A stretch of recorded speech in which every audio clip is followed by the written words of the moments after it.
En route to work at the American Embassy in Beirut on March 16, 1984, Bill Buckley encountered what could be anybody's most terrifying nightmare. Smashed on the back of his head with a rock-filled briefcase, he was knocked senseless. Powerful hands stuffed him into a car. After a short ride, his abductors forced him into a darkened basement, chained him to a wall, and pulled a hood over his head. Over the next 444 days, Buckley, the CIA's Beirut station chief, was tortured by psychiatrist Aziz Aboub, a member of the Iranian-based terrorist group Hezbollah. Each day, the psychiatrist would visit to inject or otherwise administer substances to the bound and helpless Buckley. As the torment proceeded, a series of 3 videotapes of Aboub's victim were released, finding their way to the CIA. The systematic destruction of a once proud and capable man was all too visible on the tapes. By the time the 3rd video arrived at CIA headquarters, 224 days after the kidnapping, Aboub had reduced Buckley to a gibbering, drooling mess, screaming in terror as his eyes rolled and his naked body shook. Today, Aziz Aboub is reportedly alive and well, working in Iran in that country's prison system. Hezbollah, of course, has been one of the Middle East's most active terrorist organizations, drawing even more intense international scrutiny in the wake of the September 11 attacks. The agony and ultimate death of Bill Buckley demonstrated that by 1984, terror masters were in command of psychiatric drugging and conditioning techniques capable of thoroughly altering a person's behavior or destroying his sanity. On this installment of Freedom Magazine, we'll expose the role of psychiatrists in brutal terrorist organizations. My name is Dave Figueroa. Stay tuned.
Terrorist organizations, by definition, employ violence and brutal treatment of their victims.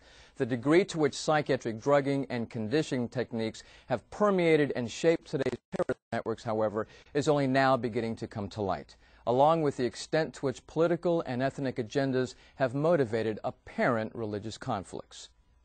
While the international spotlight since September 11 has focused on international terrorists such as Osama bin Laden, key information that helps to explain how terrorists are created, including facts to clarify their conversion into violent, seemingly inhuman killers, has remained obscure. In this regard, an examination of the background of a particular al-Qaeda principle proves enlightening.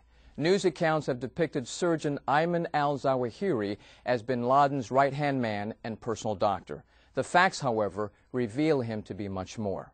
Al-Zawahiri's terrorist history, as even a cursory review will determine, is far more formidable and extensive than bin Laden's.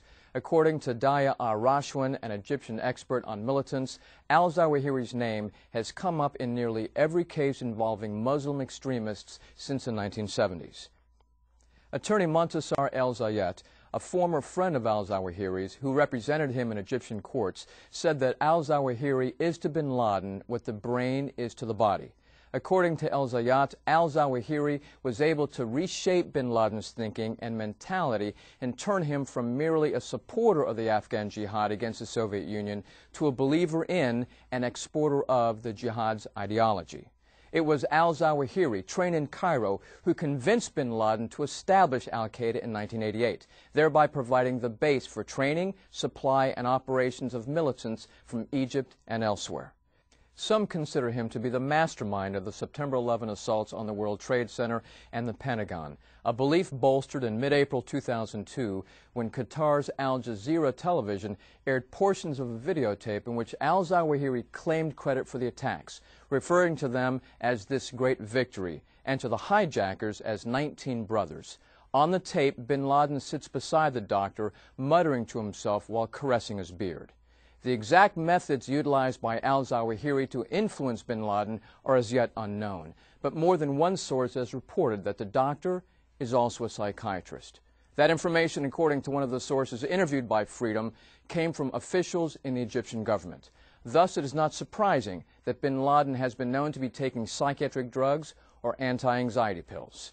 And it has always been al-Zawahiri allegedly himself tortured in the early 1980s while in Egyptian custody after the assassination of Anwar Sadat, who has advocated that violence is purifying and ought to be utilized against Islam's enemies. Foremost among these enemies, he said, were Jews and Americans. And he called for stepping up the jihad action to harm the U.S. and Jewish interests. This, he said, creates a sense of resistance among the people who consider Jews and Americans a horrible symbol of arrogance and tyranny. Over time, it is obvious that bin Laden came to share his doctor's view. In its investigation of the terrorist phenomenon, Freedom found the influence of psychiatrists, psychologists, and their methods in terrorist groups to be strong and pervasive. Issam al-Attar, for instance, is a psychologist and engineer who, like al-Zawahiri, was instrumental in driving Islamic groups to the radical edge. In Syria, his Muslim Brotherhood synonymized terror and assassination. Even after exile to Germany, al-Attar continues as general guide of the violent group. Another example is that of Ali A. Mohammed, an Egyptian psychologist and army officer sentenced in New York after pleading guilty for his role in the American embassy bombings in Kenya and Tanzania in August 7, 1998, that killed 224 people and injured thousands more. A top al-Qaeda motivational leader and trainer, Mohammed instructs recruits in how to build bombs, blow up buildings, communicate in code, masquerade as normal Americans, and in his words, create cell structures that could be used for operations. Those he indoctrinated were responsible for some of al-Qaeda's most notorious operations, including the 1990 assassination of Rabbi Meir Kahane and the 1993 World Trade Center bombing. In between an estimated 58 trips from America to overseas destinations on various missions, he found time in the early 1990s and in 1995 to set up and to host fundraising jaunts to the U.S. for Ayman al-Zawahiri, even though, then as now, the latter was one of the world's most wanted terrorists. During the 1995 tour, al-Zawahiri and Mohammed inspected possible U.S. targets. Money received from supporters during that trip funded the suicide bombing of the Egyptian embassy in Islamabad, Pakistan, in November 1995, in which 17 died. Mohammed helped bin Laden move from Pakistan to Sudan in 1991, brought photographs of the U.S. Embassy in Kenya to bin Laden in 1993, which bin Laden used to pinpoint where the explosives-filled truck should be detonated and where it ultimately was, and personally trained bin Laden's bodyguards. He oversaw security when bin Laden met in the Sudan with Imad Mughnija, head of security for Hezbollah and cohort of psychiatrist Aziz al-Abub, and when bin Laden and al-Qaeda moved to Afghanistan from the Sudan in 1996. Even after his imprisonment in 1998, psychologist Mohammed's legacy in al-Qaeda continued in the form of dozens of training manuals on subjects that included assassinations and bombings, compiled during an astounding double-agent career that included graduation from the elite U.S. Army Special Forces School for Foreign Officers in Fort Bragg, North Carolina, while a captain in the Egyptian Army. One confiscated manual of roughly 180 pages entitled Military Studies in the Jihad Against the Tyrants endorsed explosives as the safest weapon for terrorist use and noted explosives strike the enemy with sheer terror and fright. The manual, possibly prepared by Mohammed, was found in the home of a fugitive linked to him.